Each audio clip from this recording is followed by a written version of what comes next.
So to make the game more informative, we'll introduce two new conditions to it. The first condition that we'll introduce is called the discount factor.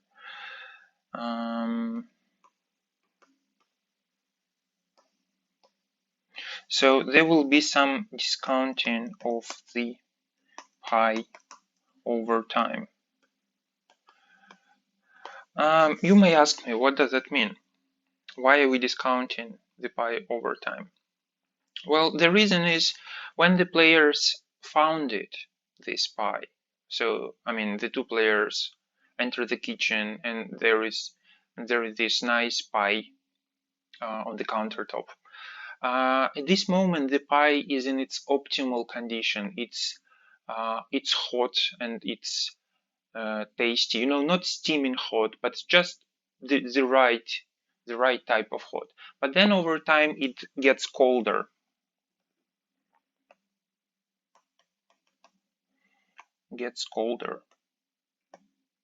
And of course, there are some pies which are good when they are cold, but some pies, and most of them in fact, are better eaten when they're hot.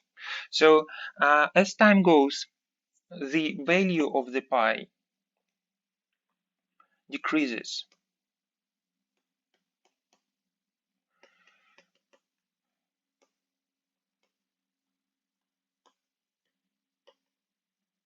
And if in the first round it's still 1, so first round it's 1, then in the second round it's only something we'll be calling delta, the beautiful Greek letter. So delta is some number between 0 and 1. We could say that we could include the 1 if we want to. That would mean that the pi does not get colder. However, we are not including it. So delta is some quotient, some number between 0 and 1. And in the second round, the pi got colder. And so the utility you get from eating it, the pleasure from eating the pi, gets less. By the same logic, by the third round, it would be delta multiplied by delta, so delta squared.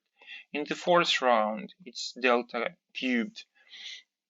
And you can imagine that if there would be many more rounds, like for instance, if there is the nth round to the game, then it's only delta to the power of n minus 1. Right? You can see it by this logic that what we do is we take the number of the round, first, second, third, fourth, and we subtract 1 from it, and it goes, it becomes the power to the delta. And of course, you know that as this delta, you can imagine that as this delta is becoming, as the number, the number of the round is going up, number of the round.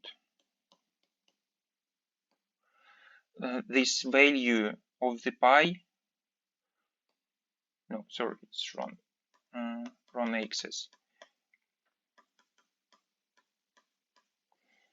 This is the number of the round, and this is the value of the pi. It decreases like that, something like that, right? So it's equal to 1 at round 0, because delta to the power of 0 equals 1, and then it goes down and down and down and down, etc. So that means that if players want to eat their pi hot, they have to hurry, right? Which, by the way, is a valuable lesson that we take from this course. If you like your pies hot, then don't wait too long, right?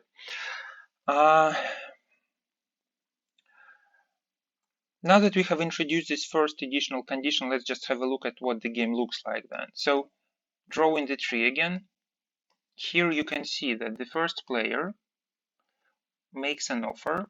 It's S1, and it can still be anything from 0 to 1. The second player then hears the offer and she can say yes. And then the first player gets S1, the second gets 1 minus S1. She can say no. And then the second player can make her offer, and her offer S2 cannot be equal to 1 now, because there is less than 1 over pi. It's just delta over pi. So the second player can only offer anything between 0 and delta. And then the first player can either say yes, thank you for the offer, I agree, or say no. If the first player says no, the situation is the same, right? In this situation, they don't get the pi. That's a weird condition. We'll relax it later. But if the first player says yes, then the first player gets the 1 minus S2, which the second player proposed, and the second player,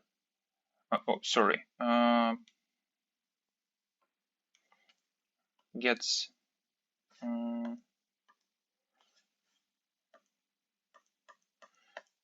it's not 1, right? It should be delta minus S2. So from the delta of the pi that remains in the second round, the second player takes S2, and delta minus S2 is what's left for the first, and the second player then gets this S2. And now if we repeat the solution which we already made in the previous video, what you would see is that here in the last stage, the first observes the offer of the second player, compares delta minuses to 0, and would agree to anything which is almost 0, right? So here we say that the first player says yes if the second player, who tries to maximize the value of S2, proposes S2 equal to 0. That means that the payoff that the second player gets here is equal to S2 equal to delta, right? Because this stuff, delta minus S2, is equal to 0. So S2 is equal to delta.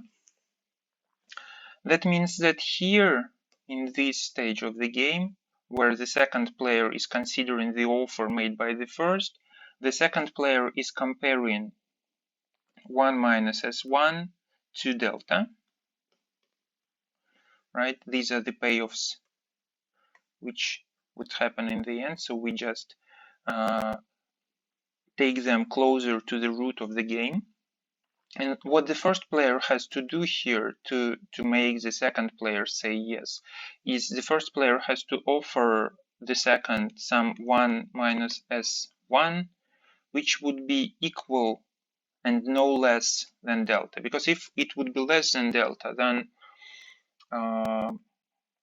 the second player would know the game would proceed into this last subgame, and there the first player would just get a 0. So if 1 minus S1 equals delta, then S1 equals,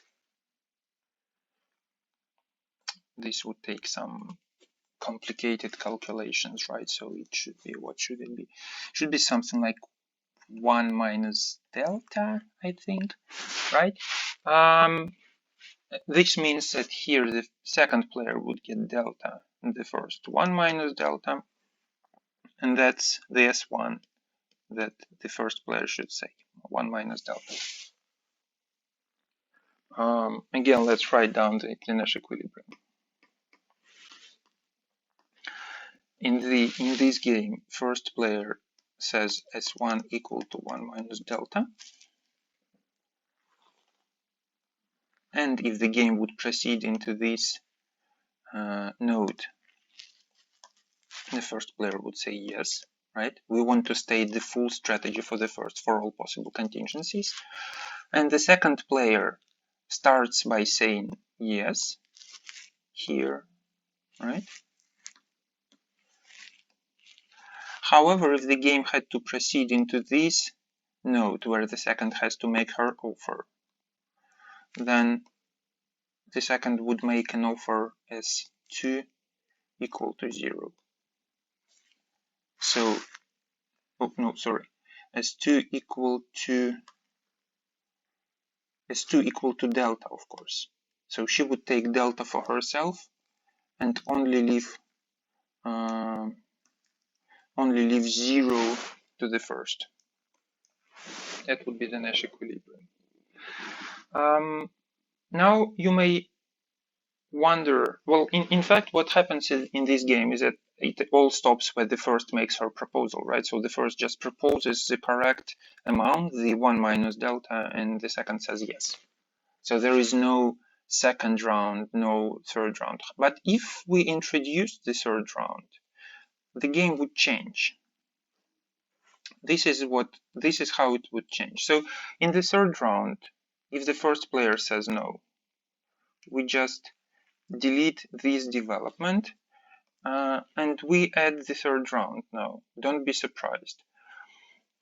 In the third round, it's again the first player's time to make a proposal. But now it's the third round. So you remember when we were discussing how the value of the pi gets less and less as it gets colder. So in the third round, it's only delta squared which is left. So the first player now cannot just propose any number. The S1, which the first player can propose there, would be something between 0 and delta squared, inclusive.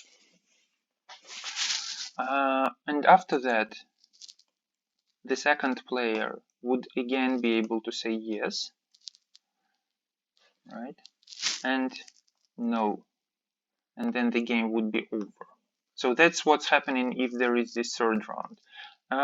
If we introduce the third round, the important thing is now it's the first player who is in the better condition, right? Because have a look, if there were just 2 rounds here, you can see that the first player was getting 1 minus delta. So presumably if the pi is not getting cold very fast, that would mean that 1 minus delta is probably less than delta. And the second gets this delta that she picks for herself in the second round. But in the third round, it's the first player's turn again. And there, the first player would get some S1 of the pi. And the second would only get what remains of the pi. So delta cubed, delta squared minus S1 with the first pick. And here again, we would assume that delta, in order for the second player to say yes, delta squared minus S should be equal to 0. So S1 would be equal to delta squared.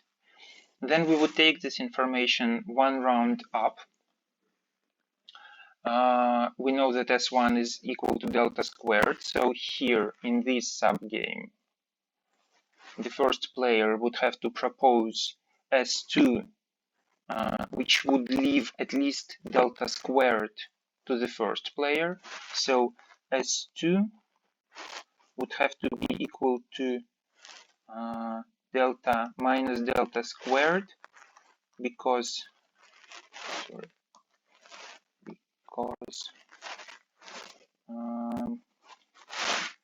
second player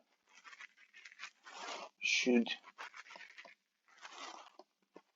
leave the delta squared for the first. So she can only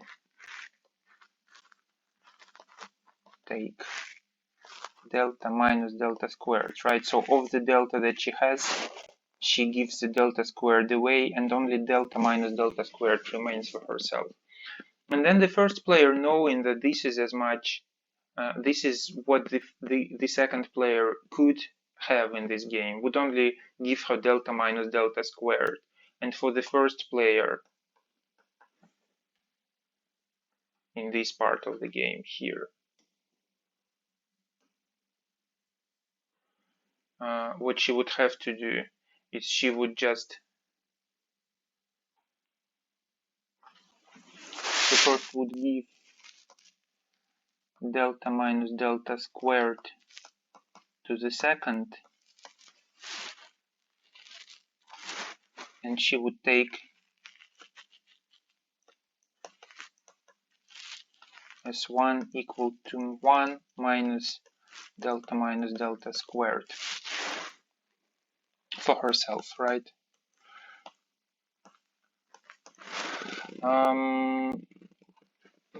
We'll just open the brackets. So S1 will be equal to 1 minus delta plus delta squared, right?